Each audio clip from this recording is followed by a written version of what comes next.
This episode of the Matt Feret Show is brought to you by the Brickhouse Agency.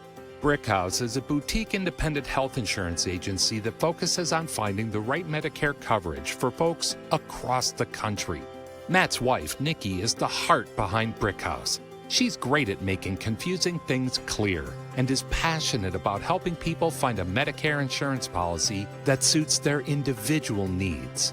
To schedule a free one-on-one appointment with Nikki or a member of her team, head on over to brickhouseagency.com or simply call 844-844-6565 and someone will help you schedule a phone call or a Zoom meeting. The consultation is free because the insurance companies pay Brickhouse, not you. There's never any pressure or obligation to enroll.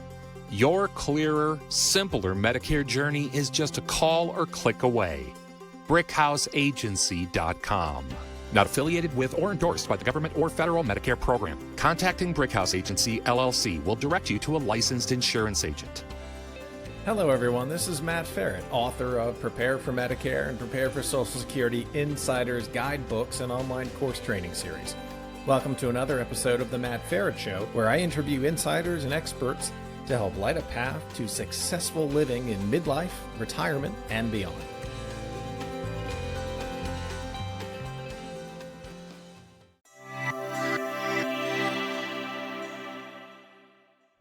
Welcome to The Matt Feret Show, practical conversations to help you thrive in midlife, retirement, and beyond. I'm Matt Feret, author of books and courses on Medicare and Social Security, and a former healthcare executive with decades of insider experience.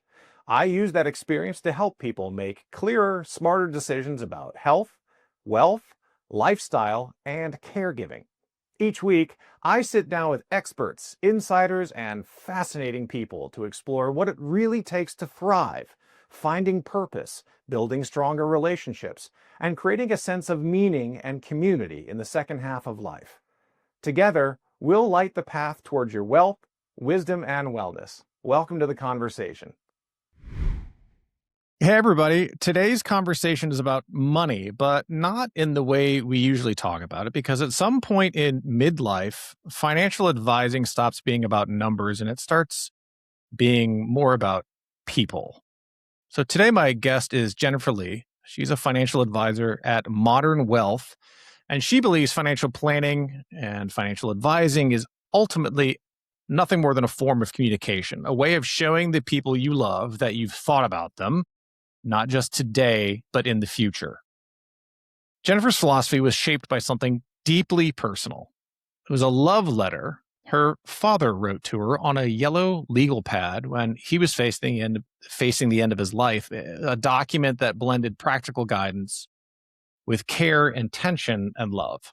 So today we're going to talk about what that kind of planning really looks like, how to communicate what matters, and also how to reduce the stress for people you love, and why getting things out of your head and onto paper can be one of the most generous things you ever do. Jennifer, welcome to the show. Thank you so much for having me, Matt. Pleasure to be here. Thrilled that you're here. Let's start with your story. Share, what did your dad write on that yellow legal pad and why it stayed with you all this time? Gosh, yellow legal pads go back way far in my family from being, 10 years old, and Saturday morning there were chores listed on that yellow legal pad. So this is a regular in our household.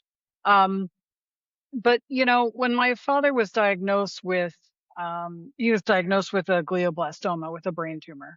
And, obviously that's pretty significant. And when he was, he was an advisor, so he already had things planned out, but there's a lot to communicate. I work primarily now with what I call the non-moneyed spouse, and that was my mom. She didn't have any idea about where she would get income, where the assets were, how much life insurance we had, how the business would be sold, all these different components. And it was very stressful. So my dad communicated his love letter both in person and on paper.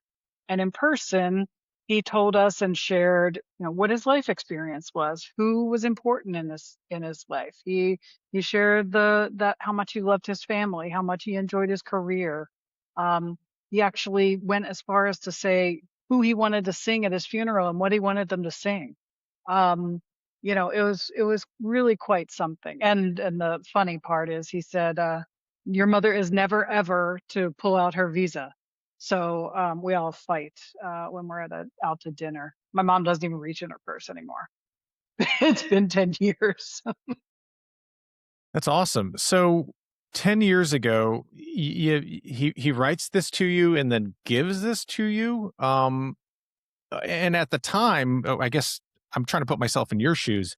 What do I do with this? I mean, it's emotional, it's sad, but it's also practical. Um, did you realize at the time how important that letter is or would become? Yeah, I'll just clarify for a second. So my dad was diagnosed on a Friday. He is a type A personality. He was at Rotary at 7 o'clock in the morning. He didn't feel quite right, so he decided he'll stick out Rotary. He'll drive back to his office. He'll research his symptoms. He'll call a few doctor clients, and then when they tell him to go to the emergency room, he drives himself to the emergency room. So they gave him an aspirin. We were supposed to go on a trip on Sunday, and when the neurosurgeon came in to meet with him, he said, "I can't operate on you for at least a week. You had an aspirin. We thought you were having a stroke. We can't do this." So my mom says, "Well, I we're supposed to go on a family vacation." He said, "Go, go." And so we all went on this family vacation. So the first morning of our family vacation, my sister came in my room at 6 o'clock in the morning. She said, "Do you want to come on the deck?" And I said, "What time is it?" She said, 6 o'clock. And I said, "What are we doing?" She said, "Dad wants to have a family meeting." Um, so he delivered it, his notes were on the legal pad, but he delivered it verbally. And then through the next 5 months, through all of his treatments, through different meaningful conversations, he was again reiterating certain parts, communicating those. He was getting making sure all of his trust documents were tightened up, and doing some gifting strategies and some different things, consulting with people. And he was consulting with hospice too, because he wanted to know, what am I going to expect? He was mostly terrified that um, he wasn't going to be able to communicate with us. So he had to get it out. Now, the beauty of that is that I know how he felt. I know what he thought. I understand what he expects of us, and expected of us at the time, because he kept saying it. And that is such a gift. Most people don't have the benefit of that. I mean, God forbid you get hit by a bus or a plane, or something happens. It's sudden. You don't have that. So now, I encourage clients to write that family love letter. Who depends on you? Is it your spouse? Is it your kid? Maybe you have a 7-year-old kid. God forbid, you go on a vacation and you don't come back. What does your 7-year-old son need to know about marriage? Right? Oh, Oh, I know, I probably hit you. I don't know if you have a 7-year-old son, but what do they need to know about their community, about giving back, about money? Don't spend it all at one time, but, live on the earnings. There's so many things that are in your head that you really want to communicate. And unfortunately, we don't always have that time to do it. you're describing a blueprint and it's really a life blueprint and a feedback and a legacy that your dad was able to verbalize and then write down, really probably without a formal guide, right? This stuff doesn't happen in building wills and trusts. I mean, yeah, sure, if something happens when my daughter reaches the age of 30, this happens, right? Or I would like to be buried instead of Cremated. cremated. Yeah, exactly. Like these are very tactical, practical things, but they're not what you just described. How did your own father giving you and your family this change how you think about money and planning? Well, I think it I mean, it made me write a book Yeah, right. because I think it's the most important component of taking care of your I like to, kind of say it, taking care of your people. Who are your people that you need to take care of? Whether it's your partner, your spouse, your kids, your nieces and nephews. In my case, um, your business partners. Who are your people, and what do they need to know, and what do um, you know? I often get tears in if we're doing a talk about writing your family love letter. I'll say, okay, well, right now, Matt, if you had to make one phone call to your wife, to your daughter, to your son, what do you need to tell them? How long do I And get? this is the I mean, it gives you chills, right? This is the Yeah. last phone call. What do you have to tell them? And oh my God, it's a lot. Right. And And how so, long's the phone call? Let me ask you a couple well, follow. I mean, you can have it as long as you want. And I would Sure. definitely encourage you to stimulate your thought process about that. And even, do it when you're in the car and just verbally put it into a voice text, right? So, I mean, 2 years ago, I was going to Africa for a second time. Uh, had the privilege of going, and I absolutely love it. And I was like, oh my gosh, I need to update things, right? So I have two businesses, I have a partner, I have things I need to communicate. And I didn't have time to like sit down and write all this stuff out. I verbally put it into these voicemails that are kind of like, okay, if I'm not here, dial into that. Um, to say, okay, if this person you go to try to get the best value for the business, here's how what I mean, just communicating things that are really. I mean, I have some clients who say, oh, I'm dead, why do I care? Well, I I think that's just a defensive response, right?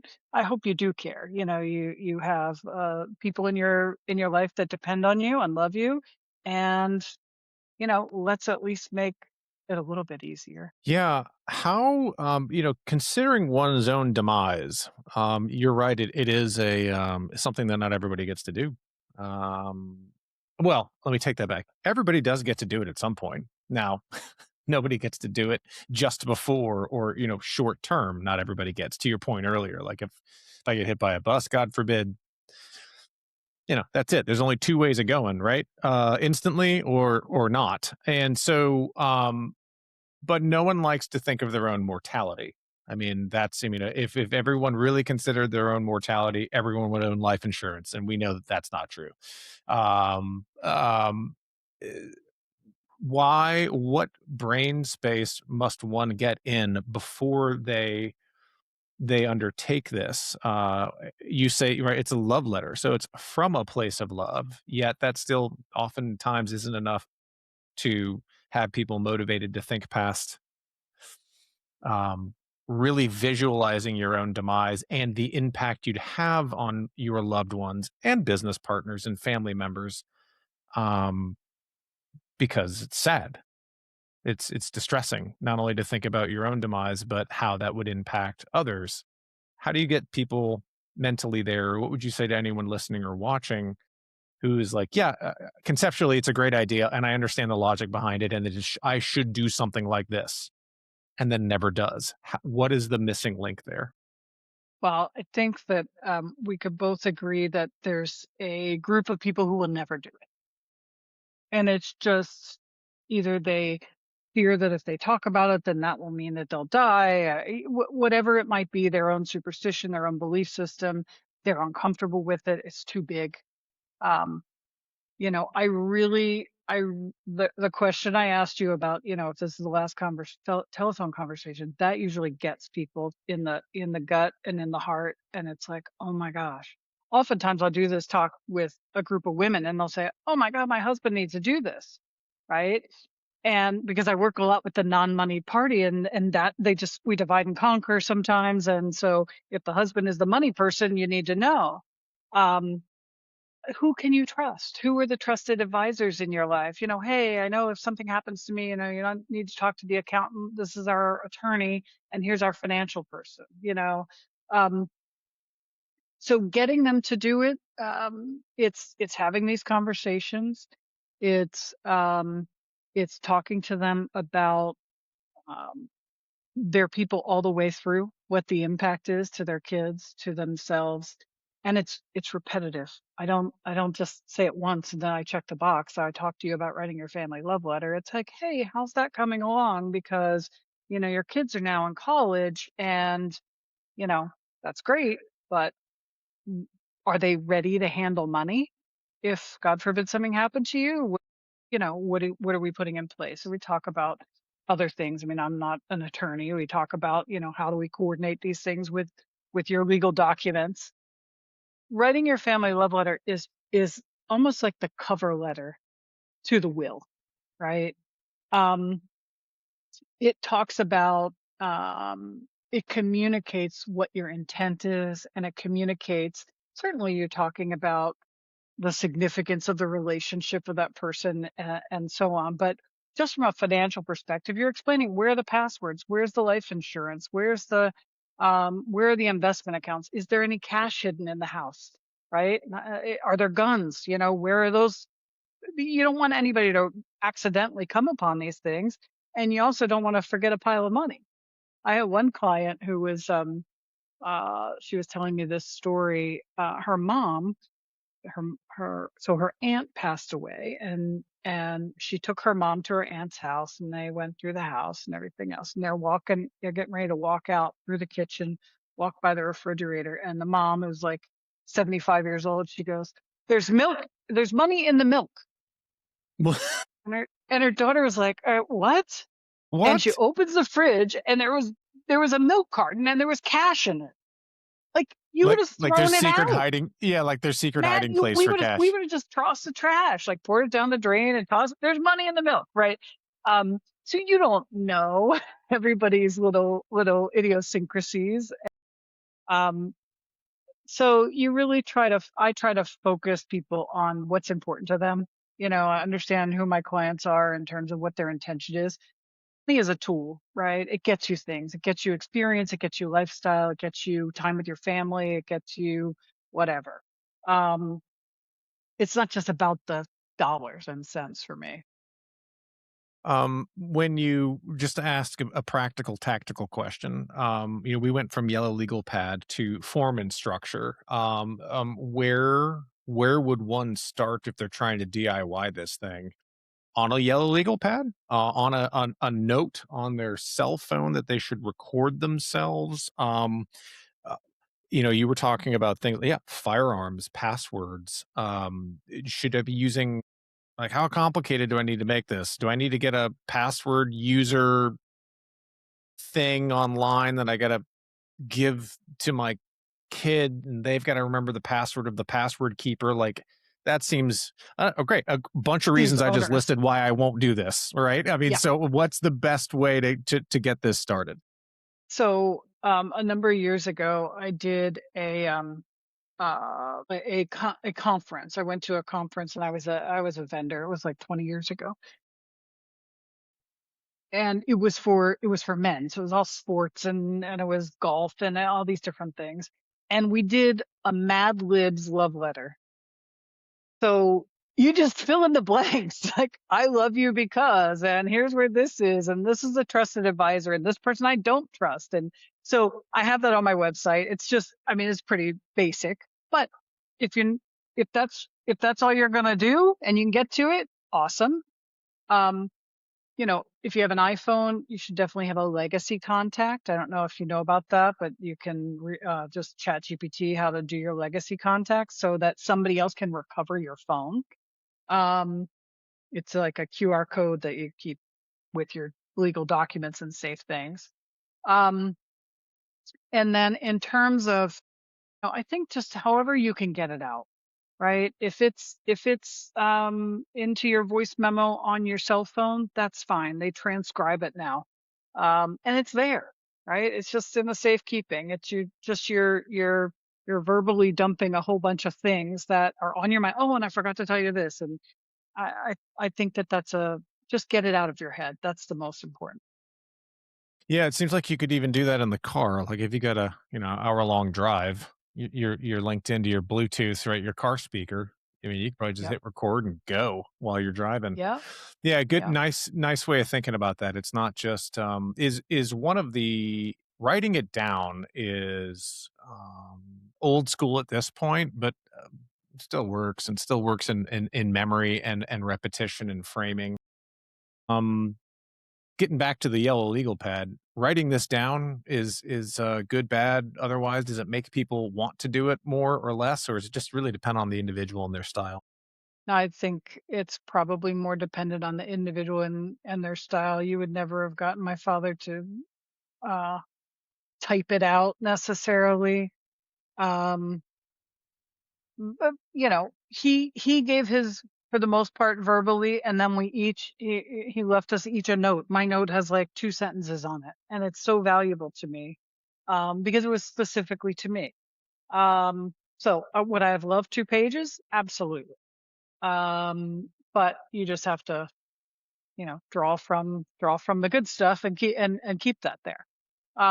So I think there is some sentimentality to having something physical for a family member, but again, that's up to you. Can you pause for 1 second, please? I'm so sorry. Just 1 second. I'm gonna move again. The sun keeps moving. Apologies for my background continuing to change. It's a very tiny microphone. So sorry about that. Yeah, no, these are the earbuds. And I'm gonna write this down at 19, I took you do not disturb your phone, and you only have a certain number of people that can get through it on your And they favorites got through. list.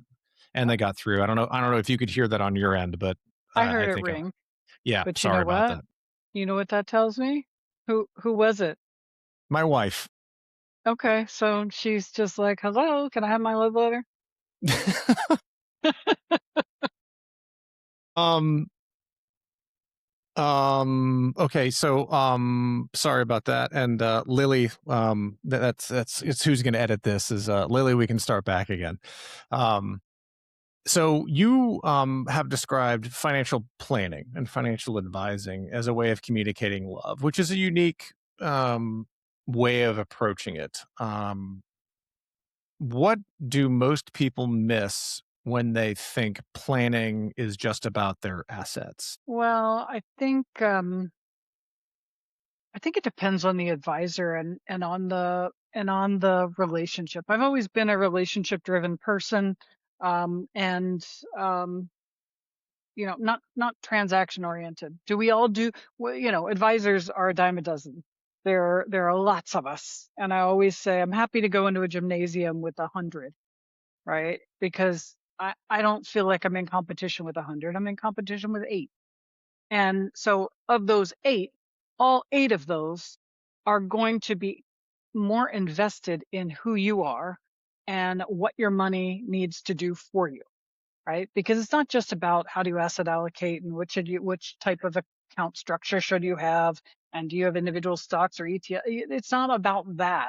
It's really about what is the purpose of your saving? Is it for your kids' education? Is it for your second home? Is it for your spouse's new business building that you're buying? Why are you doing the things that you're doing? And Of course, we need the technical knowledge to be able to execute those things. But if I don't understand who you are as a person, and you're not willing to tell me, then we're not a good fit, right?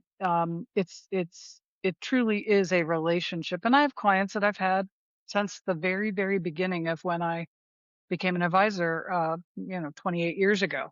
And those clients, it's so rewarding now. I had one of them tell me recently, I remember when you came into my office and were harassing me about putting money in my simple plan. And I'm like, yeah, now look at you. You got $4 million and you're retiring. Come on. Like, and he's like, I know. And I'm like, yes, I can't believe you remember. So it is rewarding to see people go through all those things. But, life happens too, right? Do you have a sick child? Do you have a sick spouse? Do you get sick? You're dealing with family members, loss of job, sale of business, any big change, it's you know, that's why I say, where finances and emotion collide, that's where you need an advisor, right? It's that critical point. And you mentioned a bunch of life changes in there, and not only life changes that are positive, but also crises, right? You described your father. I mean, Yeah. that's a crisis, right? That's a family Yep. crisis, not only a personal crisis. What happens in your experience when people and families now don't have these conversations and don't take these steps beyond the assets and beyond the funding, the simple plan? What happens to families that don't have these types of conversations or think about these things before a life change or a crisis? It is it is so disheartening. What happens is it can destroy the family. It can destroy the dynamic. It can I mean, money, uh, you know, money can interfere with relationships. And in my opinion, uh it shouldn't, right? Money again is just a tool and we get all emotional about it. Um if you're the children of parents who are leaving money, don't fight about, why are we fighting about it? There should have been some conversation about the expectations of the children, the expectations of the money. My father said, this is my example, right? So he says, you, you know you don't have, your mother and I don't have anybody else that we can ask things of anymore. Our parents are gone. you know do you have anything you want to know? Like, do you have questions? Like, you are your own family unit, just the three of you. There's three of us. And you know make sure that you stay connected, because right now we're still connected because of my mom, right? And we have those relationships, our own relationships, but the real connective tissue is the parents, um, holding us all together. And if we don't develop a relationship and make sure we have a rapport with one another, then that can potentially go away and become contentious. So that's my fear for people, is that you know unintentionally, if you don't address the money and the elephant in the room of how each child is going to handle these things, it becomes a problem, because maybe you give one child control of, and oftentimes it's the oldest, which may or may not be right. The oldest may or may not be the most responsible financially, and they're in charge of the estate. Maybe they put their head in the sand and can't even cope with the loss and can't facilitate things. So you really do have to. Um, I think you have to.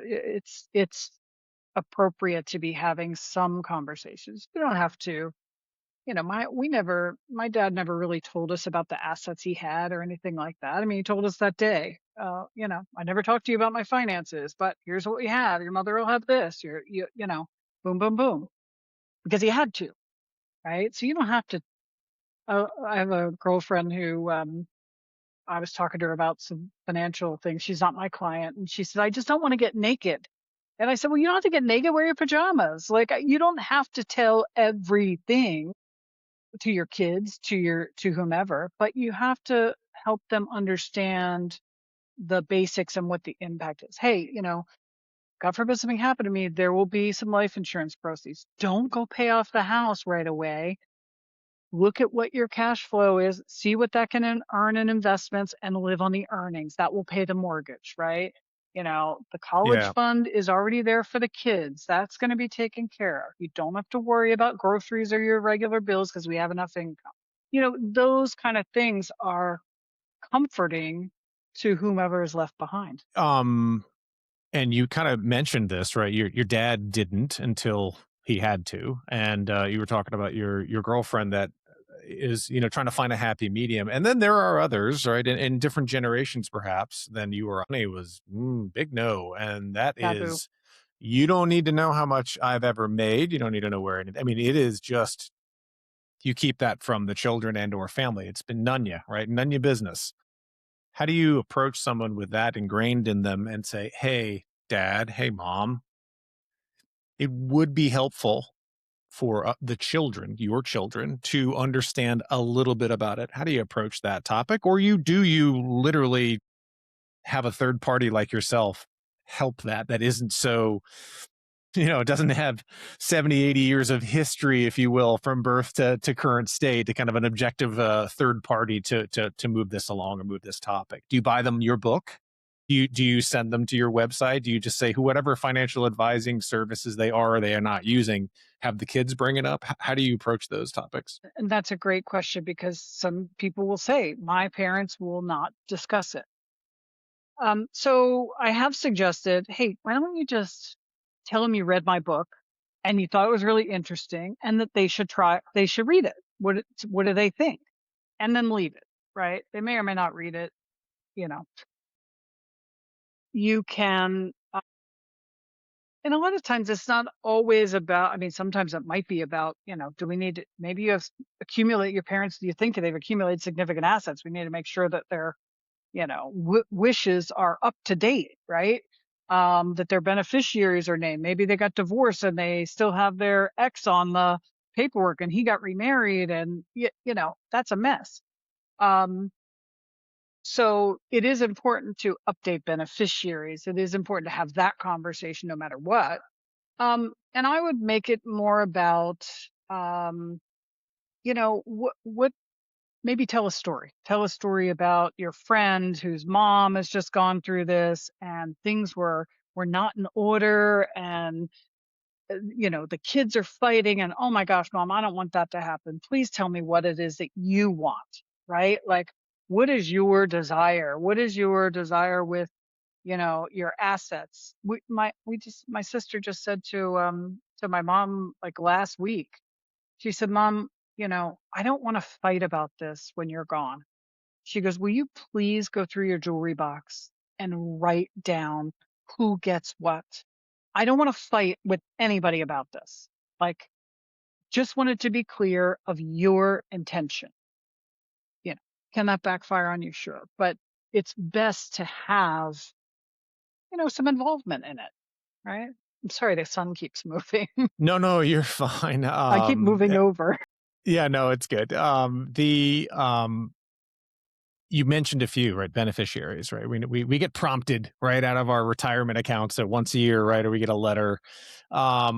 What information, in your experience, do loved ones most desperately need but don't often have when something happens? They don't always often have a financial advisor who they can talk to about things. So I just had a call earlier today with a young man. He's well, I say young because he's younger than me. 51-year-old inherited money, right? And so he has a personal account, an IRA account, and a Roth from his dad. And so he doesn't know how to distribute those assets. When you're a non-spousal beneficiary, you have to do it within 10 years under the current law, right? So, and he's not fully participating in his 401k at work. So there are some little nuances that we can give advice and direction on how to do things. Also, it's important to know, if you inherit money, that you really should keep that in your own name, which means you have to keep it in a separate brand new account, one that never had marital assets in it, one that never had a deposit from your job while you were married. You always want to keep inheritance separate. Most people don't. They just get a check or they get a transfer and they just drop it into their joint account. And I hope that the marriage lasts, but we know That that becomes marriages, marital assets. Yeah. it's a marital asset like that, and you don't want that. Not having counsel around those things, I think it's easy to make mistakes. And I always encourage people to think about, again, back to the person. Okay, so here's this money. You inherited it from your father. You have to take a distribution every year for 10 years. Let's do it on Valentine's Day, and let's do it so when you get the money, you do something that either you would have done with your dad, or your dad would have wanted to do with you or for you, or want you to invest in your house or whatever it is. But do it so it has meaning. right? And that's just Yeah. my personal take. Well, I mean, that's a philosophy though that bleeds through, right? Which is it's out of it's love, right? You didn't start necessarily that answer with, well, you should delegate 10% to charity and or your dad's favorite charity. You didn't go through the normal list of like moving money around in buckets. You still ended on the end with, yeah, you know what? You should have some emotional peace because again, money's a tool, and you don't always have to be a good steward of money that makes the most logical financial sense, right? It's not all about taking an inheritance and making sure you're on the front end of the compounding curve. You probably Well, should take a little, you know what I mean? don't And be like, don't get me my, wrong. We yeah, yeah, don't but there's don't get, of but there's still a piece you're getting at, which is like there's an emotional piece to it as well. And it's for not sure. I just about wanted, dollars and cents. There's a love piece to it. There's an emotional piece to it that you're addressing. yeah, you want it to mean something. This kid is, I keep saying kid. This guy is well positioned now. He has this chunk of money to help him in his future, right? So we want to be strategic about what type of account it goes into and all those things. But the distribution part, how's that going to contribute to your life if you're going to spend it? Don't just don't just pay off your credit card. I mean, you need to pay off your credit card, but don't just mindlessly buy things at Costco and then where'd my inheritance distribution go? Do something with intention. You've been talking about going on a trip and you didn't have the money. Boom, you got the money. Go. Yeah, Know that's where a way you of spent.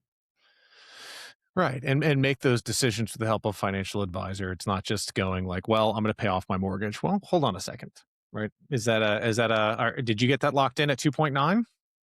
Yeah, that's Is that huge. an emotional answer or is that a financial answer? And uncovering that, generic logic or radio talk show host logic is different than personalized logic is I think your broader point and probably mine as well. We're talking about emotions and love and finances, but beyond those finances, what other personal or emotional details do people underestimate the importance of doing this type of planning for your family, and what are the other emotional pieces? I would imagine that not only will the family be impacted by this emotionally, but you as yourself or somebody writing this would be emotionally impacted in a way that's probably rewarding at the end of the rainbow, but maybe not so much during that journey from the start to the end of the rainbow. What other personal or emotional details do people underestimate the importance of while thinking about this? Oh, you mean to include in the love letter? Yeah, I think a little bit about what we talked about in the beginning, where I said, and I don't know, who are your children? You have a boy or a girl or both?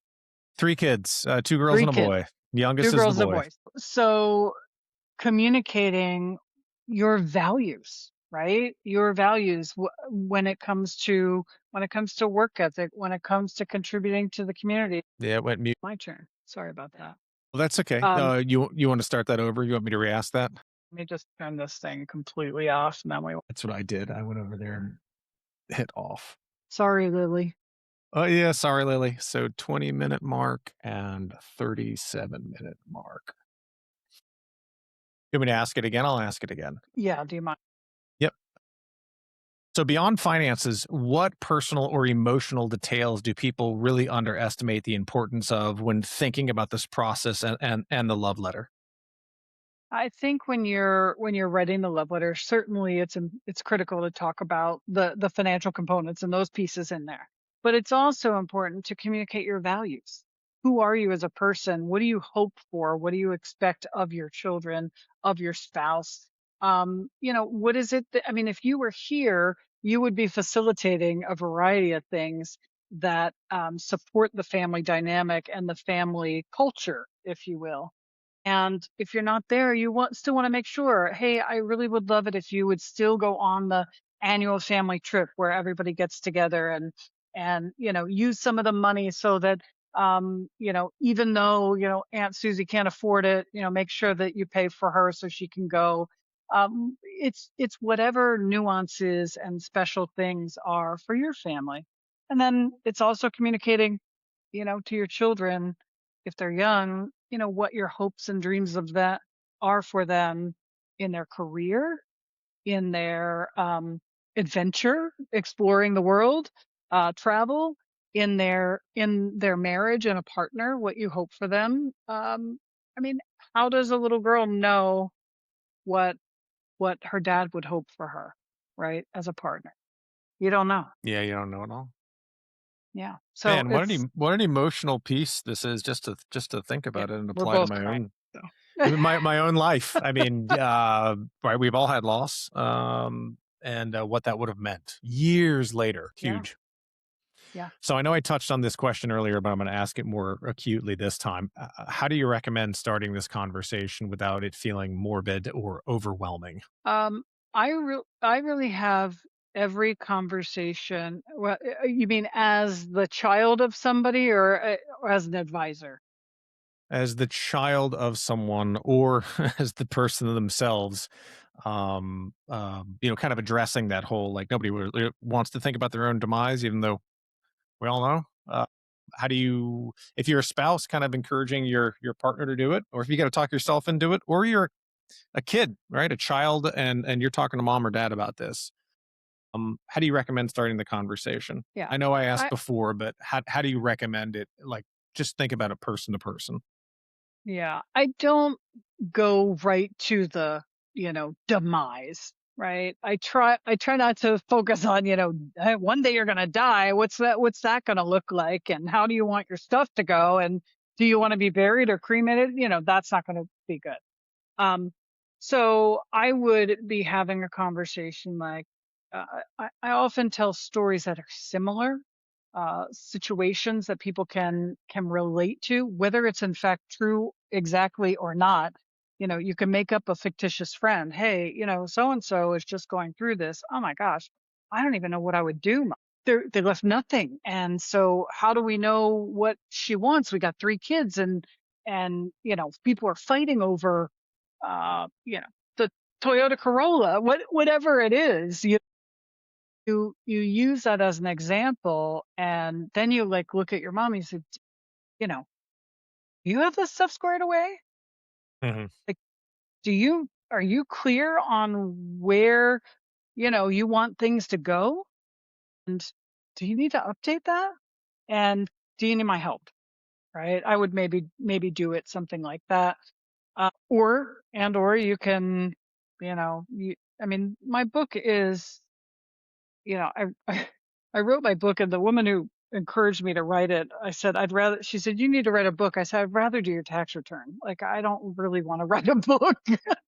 um, and but I wrote the book, and it's not really, I mean, you will accidentally learn some financial things. I promise you'll learn 1 or 2 things that'll help you, but it's not a technical financial book. It's built on stories, and it built on emotion, and it makes you think about how it applies to you. And I think that even just reading the love letter chapter, which is at the end, I talk about my dad's love letter, and then I talk about mine, right? So in the beginning I talk about my dad's, the end I talk about mine. And in mine, I say, okay, well, here's what I have, and here's why I have this kind of life insurance. And you can have to, so I give a little bit of education if you want to know, like, well, why did she pick that? Um, but it's really just communicating those different pieces. And sorry, I turn a little bit. And communicating to your family is taking care of your people, right? That's it. Don't you want to take care of your people? Yeah, you do. I do too. And I think most people do inherently. And because you can kind of put yourself and imagine a place where, right, you're coming away from the your family's coming walking away from the gravesite, right? And then things happen. How do these conversations and these documents change that experience for loved ones during grief or transition? And I'm sure you've seen both examples where A, they didn't have anything in place that you're talking about, and B, they did. If A, you don't have it in place, and you're trying to have those conversations in an exceptionally emotional time, there is going to be a red hot mess. among siblings, and there's the potential, the propensity for it. Even if you have it all written down, there's a propensity for it, but you just have a better shot. And the question is your goal to make sure that your spouse or your children stay connected and have a relationship, or is it, I don't want to deal with it, and they'll figure it out? That's I mean, if that's who you are, that's who you are. It's no judgment, it just is. But I would submit that we can all write a little couple notes. We can all review our beneficiaries and make sure they're in the right place. We can all do uh, drive down the road and do a verbal text to, I started to say I went to Africa, and I did, I just boom, boom, boom, bang those out. Thankfully I didn't need them, but it's a big deal when you're going to Africa. You're in the air for a long time. So, and then there's lions. And then there's lions. Well, I mean, I think your broader point though is that you can formalize this, right? You can buy a workbook and you can fill out 500 things, which very, very type AAA people would do, which is probably what, 15% of the population. But the rest of us, what you're saying is do something. Hit record on your cell phone and talk into it and save it and then email it to yourself or your kids. Like, doing nothing. I mean, there's really no excuse of doing absolutely nothing. You can take it all the way to the extreme, but you can also just like, hey, I'm flying to Africa. There's a couple of things I want to tell you. Right. I just put my will in a new safety deposit box at this bank. And the key is in the milk carton in the fridge, to use your prior example. Right. I mean, just that is just being aware of that. That's a really good kind of delineation of it's super hard, but also it's really not, guys. Just do it. Just talk. Yeah. And if you want to download the Mad Libs letter, it's there. You just fill in the blanks. And that's kind of and that was really kind of the last question is for someone listening or watching who knows they've been putting this off, or they know their parents have been putting this off, and it would be super helpful to not have that kind of emotional liability potential around the death of a parent. What's the simplest first step they can take right now, this week? Is it the Mad Libs, not Mad Libs, but Mad Libs on your website, or what's the simplest step? I think that's probably the easiest, right? If you're like, oh, I don't even know where to start, that's a no-brainer. It's 2 pages. It's fill in the blank, and it's you can expand upon it. It's not by any means perfect. It's just a beginning outline. That's an option. You can start there. We talked about, you can share the book with your family. I'm even happy to, I don't know if you want to offer a link to a chapter or something like that. We can do that, so people will think about it, and then if they want the book, then they can order the book. I can put it right on the website episode page for sure. Yeah. So I mean, well, I'll give you the link also for the Mad Libs love letter, so it's easy. But I think those are 2 quickies. The most important part is who needs it, right? Who do you need to give it to? So that's that, emotional piece where, okay, you got to make one phone call. Who is it to? And what do they need to know? And then you got to expand from there, because it's probably, more than just your spouse, but that's the first one. And that's big. So I'm going to challenge you, Matt, to do yours. I've been thinking about it the entire time we've spent together. And really, because my kids are older, they're not young. Yet, what wisdom have I imparted on them? If should something happen, have I ever talked to them what I wish for them in their lives and their spouses, their partners, and when to take chances and when to play it safe, and my outlook and philosophy? No, I don't know that they would have a recording or a document to hear my life's philosophy over time when I'm gone. And you maybe really think about that. Isn't that a Um, cool idea though for them to have that? I mean, even now, just to tell yeah. them, So like, intimidating though. I mean, intimidating. Really kind of it goes down to your core, my own core values and yes. my own, which some things change over time, some things don't. You got to be really clear in what you want to leave behind and what you want to say and what you don't, and how you're living and what your advice is for them with all the years of experience. So I can, here's what I'm saying. I can see how this is super intimidating, not just because of the time it takes to, check the boxes on the finances, but what do I want to leave? What do I want this written or this verbal legacy to be to my kids? That's intimidating. So, Um, the name of my book is Squeeze the Juice. Okay. So just think of it as what is the juice of Matt? Just what is the juice of Matt? Just go right to the core and then bullet point those things out. And what made you who you are? What character pieces? What do you value in your family? Just boom, boom, boom. You don't have to worry about all the other nuances and how it fits together. Just bullet point it, get it out, and then you can flesh those out later. I love it, and it's a great place to start that's not too intimidating. Let's talk about how to find you, how to find your book, how to find everything all about you. What do you want people to know about you, I'm where going to to find you, how to contact you? one last time, I'm going to turn around and see if I can get out of the sun. Okay. Um, so I have two websites. My professional website is modern-wealth.com. That's, me as a financial advisor. And then I have the book website, which is squeezethejuicebook.com. And the Mad Libs is on the modern-wealth, and Squeeze the Juice is, you can order the book, you can read about it on that. Cool. What if people want to talk to you? If people want to talk to me, I love to talk to people.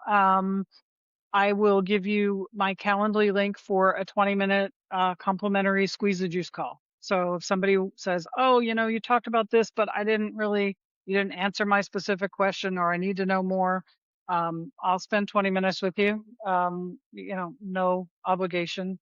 I love to meet new people and happy to help. Awesome. Thank you very much. This has been My pleasure. Thank you. personally rewarding, and a topic that I'm sure um, probably right. We'll have people re-listening to pieces of this and rewatching it. So I will as well, I'm sure. I hope Jennifer, so. thank you. All right. Thank you, Matt. Well, that was Jennifer Lee reminding us that financial planning isn't really about money or just about money. It's about care and clarity and really the people we love. So when we take the time to write things down or talk through the hard stuff and record it, or like she just said, just start with some bullet points. Right? Start with a Mad Libs piece that make it fun. Just get going. Just get started. But once we do that to make our wishes known, we're not just organizing our finances, which we should do, but we're also going beyond that because we're reducing emotional stress, preserving dignity, in some senses, preserving the family dynamic, or at least giving it a better shot of preserving the family dynamic in a rather emotional time or a very emotional time in grieving. But we're also giving our families a tremendous gift. So if this episode resonated with you, share it with somebody you care about, use it as the little nudge to start a conversation you've been meaning to have. And in the meantime, right, as always, here's to your wealth, and your wisdom, and your wellness. I'm Matt Feret. Thanks for listening. I'll see you next time. Thanks for joining me on the Matt Feret Show. If you enjoyed today's conversation, please share it with a friend and subscribe on Apple, Spotify, and YouTube. If you're on Apple or Spotify, a quick rating or review really helps more people discover the show. For more resources, visit themattferretshow.com and sign up for the Matt Feret newsletter. And if you or someone you care for needs Medicare guidance, book a no-obligation consultation at brickhouseagency.com. Helping people make smarter choices as they age is my passion. This show is here to light the path towards your wealth, wisdom, and wellness. Thanks for being a part of the conversation.